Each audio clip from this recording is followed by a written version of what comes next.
Apakah tidak ada yang bisa kita lakukan? Lu Yun merasa tertekan. Dia telah bertemu begitu banyak lawan, tapi tidak satupun dari mereka yang sesulit kali ini. Bukannya tidak ada yang bisa kita lakukan. Tuan Yu, tolong bicara. Lu Yun segera menjadi energi. Dengarkan saja, Tuan Yu perlahan berkata, kerangka mayat dewa sekeras harta karun, dan hati sangat defensif. Tidak realistis bagi Anda untuk memulai dari tubuh mayat dewa. Tetapi ada satu bagian dari mayat dewa yang sangat rapuh, yaitu pikirannya. Inilah mengapa suku hantu dapat dengan mudah mengendalikan mayat dewa tersebut. Jika kamu ingin mengalahkan mayat dewa itu, kamu hanya bisa memulai dari aspek ini. Setelah mendengarkan kata-kata Penatua Yu, Lu Yun berpikir keras. Setelah beberapa saat, dia berkata dengan ekspresi serius, Penatua Yu bermaksud bahwa satu-satunya cara saya saat ini adalah menggunakan kekuatan jiwa dewa untuk menyingkirkan Hun Wuji, dengan demikian menguasai mayat dewa. Kewarasan klan mayat ilahi adalah yang paling lemah, dan sekarang kewarasannya telah dilenyapkan oleh Hun Wuji dan menempati sarang burung murai. Oleh karena itu, jika Lu Yun ingin memulai dari aspek ini, dia hanya dapat menemukan cara untuk menghadapi Hun Wuji pertama. Tuan Yu mengangguk dan berkata, Anda bisa memahaminya seperti itu. Lu Yun tersenyum pahit, jika aku punya cara untuk menghadapi Hun Wuji, aku tidak akan menunda kebangkitan mayat dewa. Setelah Hun Wuji melahap klan hantu lainnya, kekuatan jiwanya mencapai puncaknya. Jiwa Lu Yun sama sekali tidak berguna di hadapannya. Tidak mudah untuk menyelesaikan Hun Wuji. Tuan Yu berkata, kalau begitu, tidak ada yang bisa saya lakukan. Ini adalah informasi yang dapat saya berikan kepada Anda. Adapun cara menghadapinya, Anda dapat memikirkannya sendiri. Petik 2, petik 2. Betapa sulitnya. Lu Yun menghela nafas, menghibur dirinya sendiri bahwa setidaknya dia tahu arah umumnya, dan kemudian menanyakan pertanyaan yang paling mengkhawatirkannya. Bagaimana dengan saudara perempuanku setelah kecelakaanku? Ada beberapa yang ingin membalaskan dendammu, tapi dengan kekuatan mereka yang kecil, mereka hanya ingin mati. Untungnya, di saat kritis, reinkarnasi peri muncul dan menyelamatkan nyawa mereka.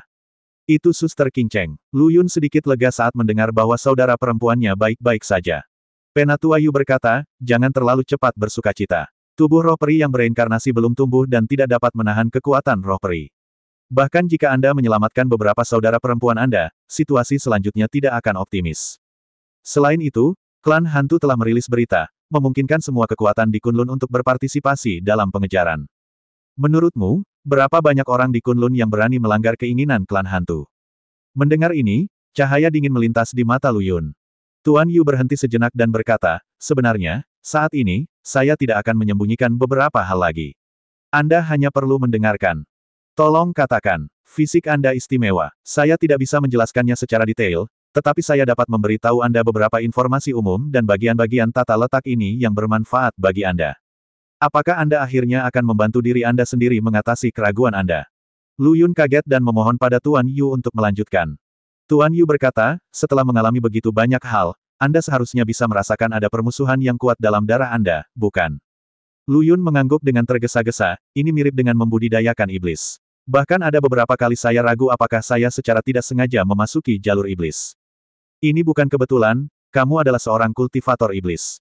Apa? Mata Lu Yun tiba-tiba membelalak, Tuan Yu, apakah Anda bercanda? Saya pernah mendengar bahwa para penggarap iblis pada akhirnya akan kehilangan akal sehatnya sepenuhnya dan tidak diakui. Hanya sedikit dari mereka yang akan berakhir dengan baik. Jangan khawatir, dengarkan aku. Tuan Yu menjelaskan, situasi Anda berbeda dari pembudidaya iblis lainnya. Pembudidaya iblis lainnya memiliki niat jahat dan ingin sukses dengan cepat, tetapi pembudidaya iblis Anda ditentukan oleh garis keturunan Anda. Mereka semua membudidayakan setan, apa bedanya? Tentu saja ada. Penggarap iblis biasa telah memulai jalan yang tidak bisa kembali sejak mereka mengambil langkah pertama. Tapi Anda terpaksa menjadi penggarap iblis karena garis keturunan Anda. Niat Anda tidak buruk. Ini adalah masalah terbesar, perbedaan. Lebih tepatnya, kamu bisa dianggap sebagai setengah iblis paling banyak. Premisnya adalah kamu selalu bisa berpegang teguh pada hatimu. Tapi begitu pikiranmu hilang, bahayamu 100 kali lebih menakutkan daripada pembudidaya iblis lainnya. Petik 2, petik 2. Orang baik, setengah iblis, bahkan bukan iblis, bukankah dia menjadi alien di antara alien? Lu Yun terdiam. Tuan Yu berkata, kami memiliki pepatah. Kemalangan terletak di tempat berkah bergantung, dan kemalangan ada di belakang. Anda adalah setengah iblis, dan pada akhirnya Anda mungkin menjadi monster raksasa, atau Anda mungkin mengalami pembalikan yang mengejutkan dan menjadi dewa tertinggi tubuh. Petik 2.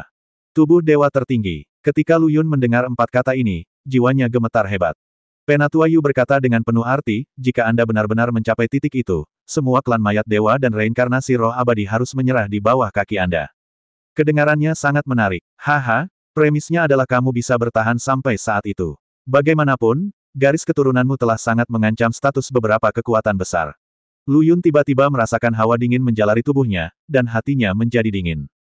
Bukankah maksud dari apa yang baru saja dikatakan Tuan Yu adalah karena dia memiliki darah seperti ini, dia telah menjadi duri bagi kekuatan tertentu sejak dia lahir. Lu Yun bahkan tidak bisa membayangkan betapa menakutkannya lawan yang bisa menandingi tubuh dewa tertinggi. Pantas saja ada larangan Tao di Kunlun. Memang benar sekelompok orang yang bersusah payah mencegah dirinya meninggal sebelum waktunya. Tuan Yu melanjutkan, masih terlalu dini untuk membicarakan tentang tubuh ilahi tertinggi sekarang. Kita harus tahu bahwa hanya orang-orang dari garis keturunan Anda yang dapat mencapai sejauh itu. 1 dari sejuta. Lalu ayahku, Lu Yun sepertinya mendapat firasat buruk dan bertanya, lalu apa akhir mereka? Tuan Yu mengamati Lu Yun dalam-dalam dan berkata, seiring dengan peningkatan kultivasi Anda, iblis dalam diri Anda akan semakin menumpuk. Kebanyakan orang tidak akan mampu bertahan pada level itu dan akhirnya menjadi iblis dan mengabdi pada dunia. Kejar. Tentu saja, Lu Yun berpikir keras untuk waktu yang lama, dan suasana hatinya sangat rumit. Perjalanan masih panjang. Lu Yun merasakan tekanan yang belum pernah terjadi sebelumnya dan tidak yakin jalan mana yang akan dia ambil di masa depan. Akibat terburuknya adalah jatuh sepenuhnya ke jalan iblis dan menjadi sasaran perang salib dunia. Tuan Yu tersenyum dan berkata, kamu seharusnya beruntung karena kamu memiliki ayah yang baik, dan orang-orang dari sekte pencuri telah membantumu membuka banyak jalan.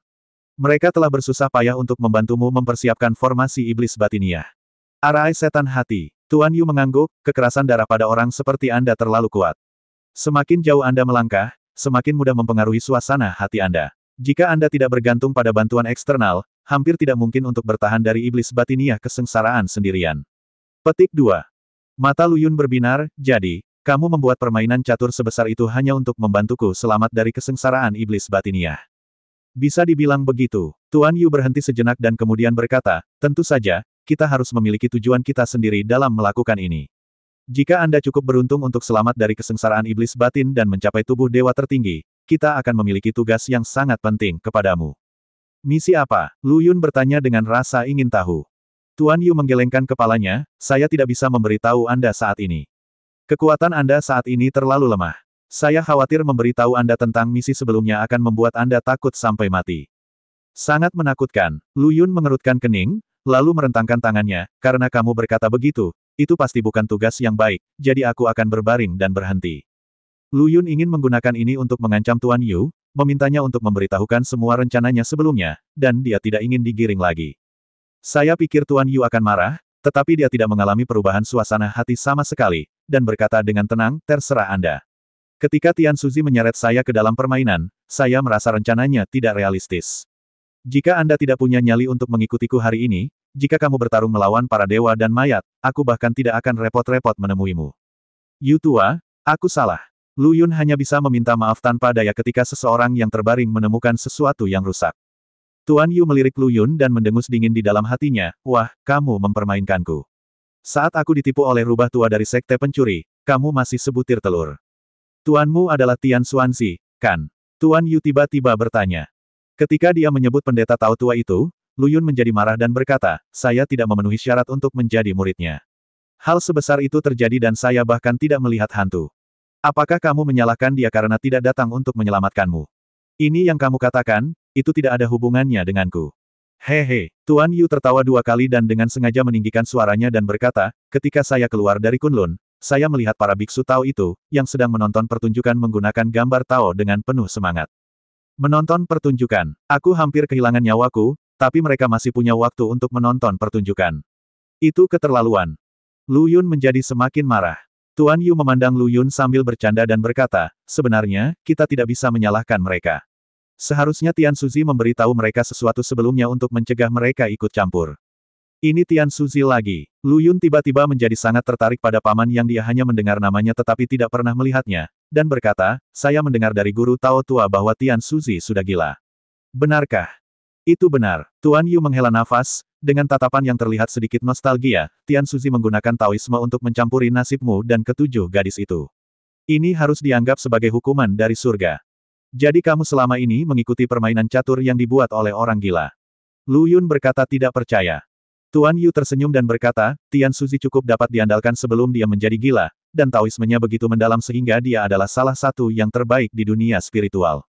Dunia roh. Di dunia budidaya di luar Gunung Jiexing, Kunlun hanya bisa dianggap sebagai tempat kecil, tapi sekarang tampaknya tidak sesederhana itu di sini. Petik 2, petik 2. Lu Yun teringat sesuatu lagi dan bertanya, jadi kamu mengatur 7 saudara perempuan untuk bersamaku. Apa tujuanmu? Anda sudah sampai pada poin kuncinya. Ini adalah hal utama yang ingin saya sampaikan kepada Anda hari ini. Anda adalah murid Tian Xuanzi, dan Anda adalah setengah seorang kultivator. Di antara Anda para kultivator, ada istilah yang disebut sebab dan akibat. Lu Yun mengangguk, saya tahu ini. Karma dan takdir adalah hal yang sangat misterius. Ada faktor yang sangat diperlukan dalam pembentukan iblis batiniah yang dipersiapkan orang-orang itu untukmu, yaitu sebab dan akibat. Penatua Yu menjelaskan. Tidak heran, sejak mata sejati Faksuan berkembang menjadi mata sejati Daoxuan, Lu Yun telah mampu melihat sebab dan akibat antara orang lain dan dirinya sendiri. Kakak beradik cantik dan hubungan mereka semuanya berada di kelas atas. Ini sebenarnya bukan suatu kebetulan. Lu Yun mengerti dengan jelas. Tuan Yu berkata dengan penuh emosi, Tian Suzi menjadi gila sejak awal karena dia menggunakan Taoisme untuk meramalkan nasibmu sebelum kamu dilahirkan, dan alasan kedua adalah dia mengetahui orang-orang yang berhubungan denganmu, dan kemudian menemukan cara untuk mempertemukan kalian. Mendengar ini, Lu Yun terkejut. Sebelumnya, saya hanya mendengar betapa hebatnya keterampilan Tao dari guru Tian Suzi. Sungguh menakutkan bisa menerapkan metode Tao yang dapat menutupi langit. Saya tidak menyangka dia bisa menebak nasibnya sendiri sebelum dia lahir. Dan, alasan mengapa karma dan takdir bersifat kelahiran adalah karena diri adalah pusatnya, dan karma serta takdir yang berhubungan dengan setiap orang berbeda-beda. Biasanya, Tian Suzi hanya bisa menyimpulkan hubungan sebab dan akibat antara dirinya dan orang lain, namun pada akhirnya, dia menggunakan Taoisme untuk menyimpulkan kedalaman hubungan antara Lu Yun dan orang lain. Ini sudah merupakan eksistensi yang mendobrak batasan-batasan konvensional.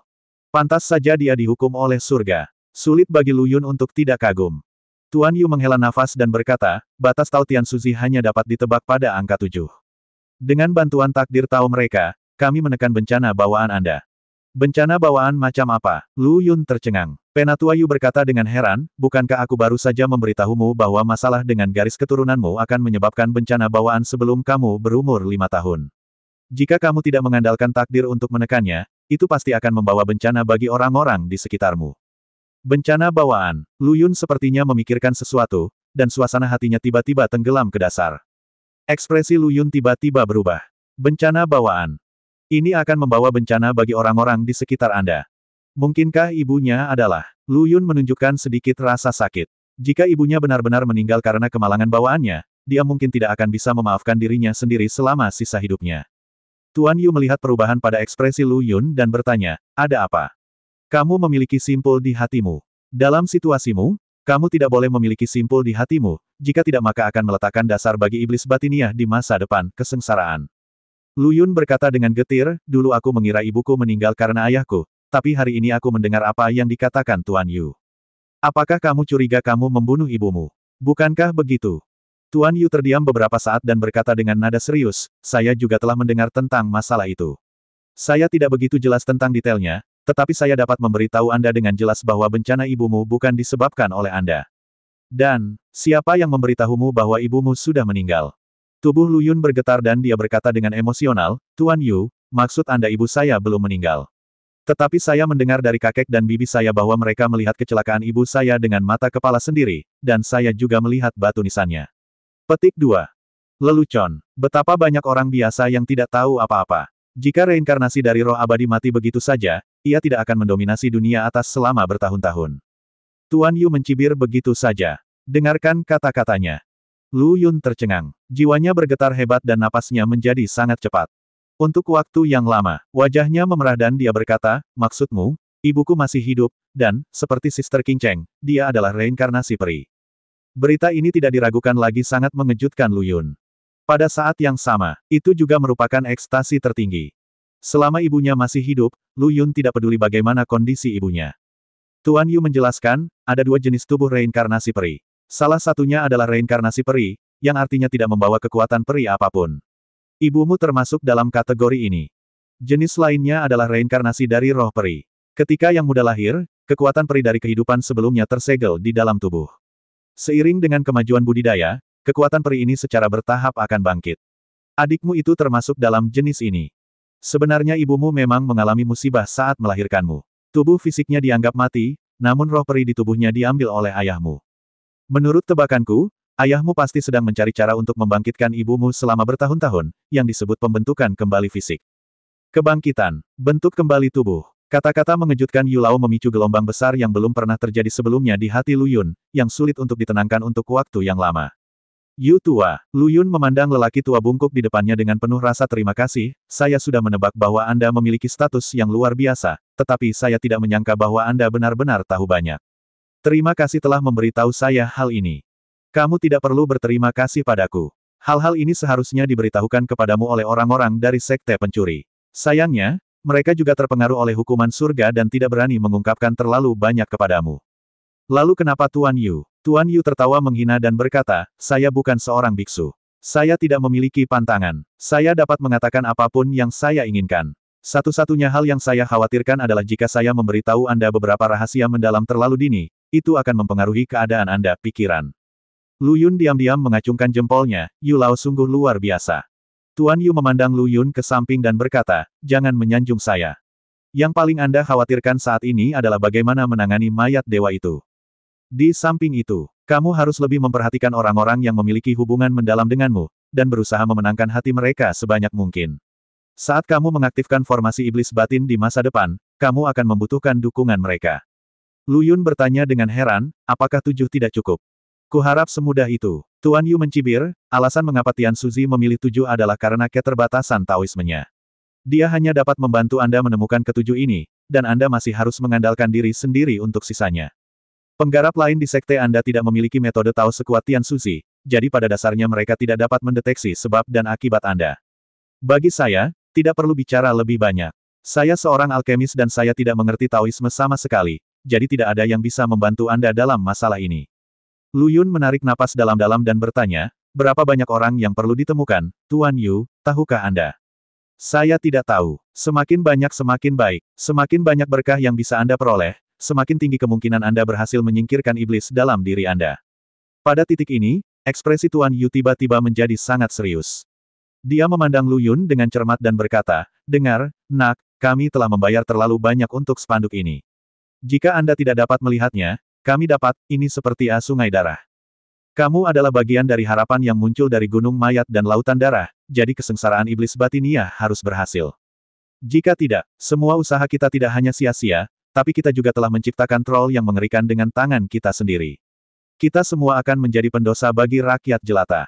Apakah kamu mengerti? Tuan Yu menjadi lebih serius dari sebelumnya, dan tatapannya yang dalam membuat Lu Yun merasakan tekanannya berlipat ganda, dan dadanya sangat tertekan.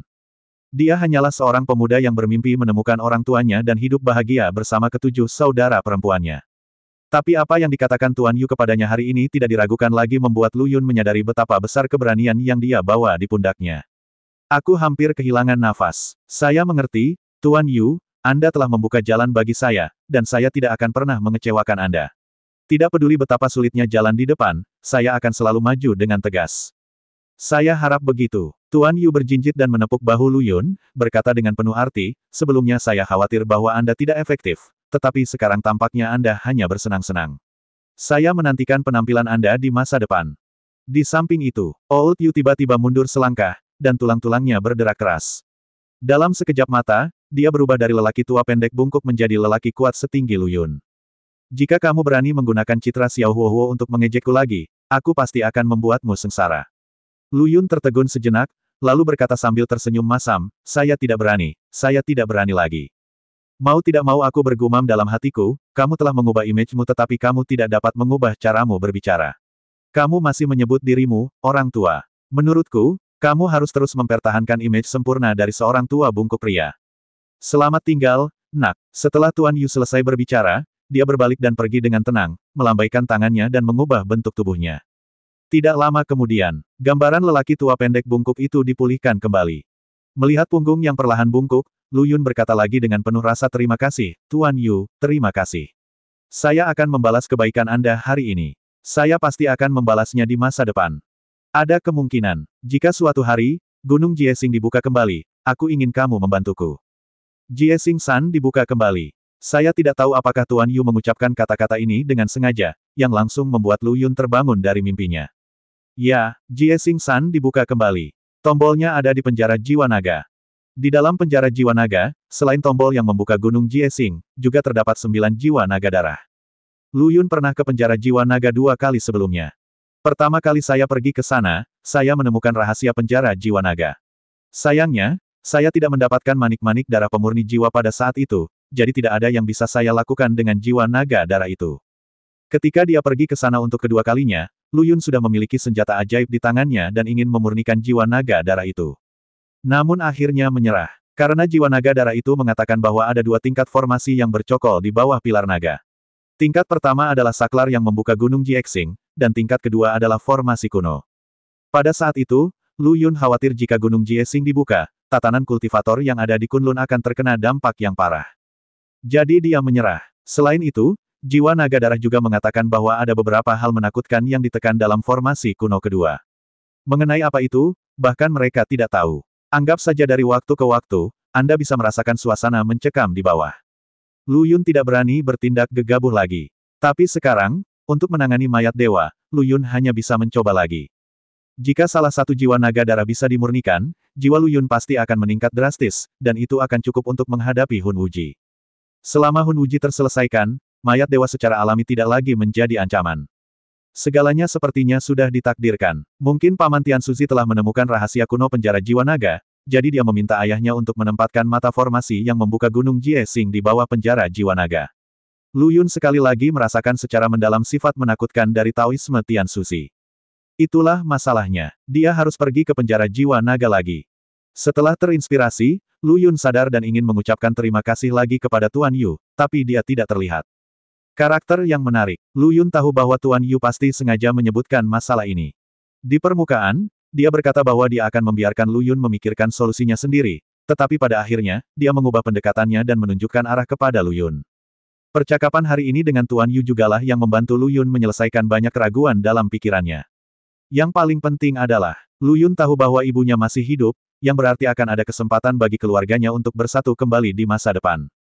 Harapan diperbarui. Lu Yun tidak membuang waktu. Setelah mengambil keputusan, dia dengan cepat tiba di wilayah laut tertentu di sebelah timur kerajaan naga. Tolak semua pengamat. Saat dia melangkah ke penjara jiwa naga, 9 pilar naga sedikit bergetar seolah-olah mereka memiliki firasat. Pria mengerikan itu akhirnya datang.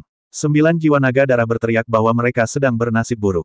Kita semua adalah kenalan lama, keluarlah sendiri. Lu Yun berkata dengan santai saat dia sampai di area tengah yang dikelilingi oleh 9 pilar naga. Ahem, anak muda, jarang sekali kamu tega kembali mengunjungi kami orang-orang tua. Aku malu sekali. Jiwa naga darah dengan janggut terpanjang muncul pertama, diikuti 8 lainnya. 9 kepala naga ilusi semuanya menunjukkan senyuman manusiawi, bertindak sangat duniawi, seolah-olah mereka sangat akrab dengan Lu Yun. Petik 2, petik 2. Anda sangat antusias, bagaimana saya berani mengambil tindakan? Hal-hal ini sepenuhnya disengaja. Lu Yun berpura-pura memasang wajah datar dan berkata, singkirkan senyuman di mulut nagamu. Meskipun kita adalah kenalan lama, kita belum cukup akrab. Sungguh tidak baik. Senyuman 9 jiwa naga darah semuanya berhenti. Bos jiwa naga darah berpura-pura bingung dan berkata, anak muda, bukankah kamu di sini untuk mengunjungi kami? Tidak apa-apa, kita sudah lama tidak bertemu, jadi ada baiknya kita mengejar ketinggalan masa lalu. Terus pertahankan sikap akrabnya hingga membuatnya merasa malu untuk mengambil tindakan. Ini adalah strategi bos jiwa naga darah. Namun, Lu Yun hanya berpikir untuk memperkuat jiwanya saat ini sehingga dia bisa menyelamatkan saudara perempuannya, dan dia tidak ingin melakukan ini sama sekali. Aku memberimu wajah terakhir kali, tapi kali ini, aku harus melakukannya, maafkan aku.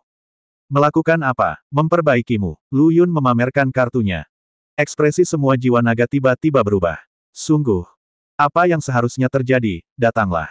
Bos jiwa naga darah berkata dengan suara yang dalam, anak muda, aku sudah memberitahumu konsekuensinya terakhir kali, apakah kamu yakin ingin melakukan ini lagi? Lu Yun mengangguk, saya tahu ini sulit untuk Anda terima, tapi saya punya alasan untuk melakukan ini. Bisakah kamu memberitahuku? Bisa, Lu Yun bukanlah orang yang tidak masuk akal. Dia memberikan gambaran umum tentang apa yang terjadi di Kunlun baru-baru ini. Mayat dewa sebenarnya telah dibangkitkan. Setelah mendengarkan cerita Lu Yun, semua jiwa naga terdiam. Lu Yun berkata, jika kita tidak bisa menyingkirkan mayat dewa itu secepat mungkin, tidak hanya Kunlun, tapi semua ras kita akan menghadapi bencana, jadi saya hanya bisa membuat keputusan ini. Saya harap Anda bisa memaafkan saya. Candaan. Jiwa naga darah mendengus marah dan berkata, demi umat manusiamu, kami harus dikorbankan. Dan kemudian kamu ditampilkan sebagai penyelamat. Anak muda, kamu benar-benar tahu cara bercanda. Ibarat tikus mencuri beras dan dimarahi pencuri, namun ketika orang pergi memetik madu, mereka bersyukur atas anugerah alam. Apa yang dipikirkan lebah? Naga darah dulunya berdarah bangsawan, bagaimana dia bisa menanggung keluhan seperti ini? Korbankan diri Anda untuk mencapai hal-hal orang lain, jangan pernah melakukannya. Lu Yun berkata tanpa daya, saya tidak ingin menjadi penyelamat, saya juga bukan orang suci.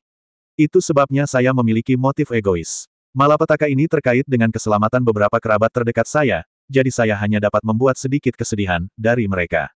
Lu Yun siap mengambil tindakan kapan saja. Ini adalah ketiga kalinya dia datang ke penjara jiwa naga, dan dia tidak boleh kembali tanpa hasil seperti 2 kali sebelumnya.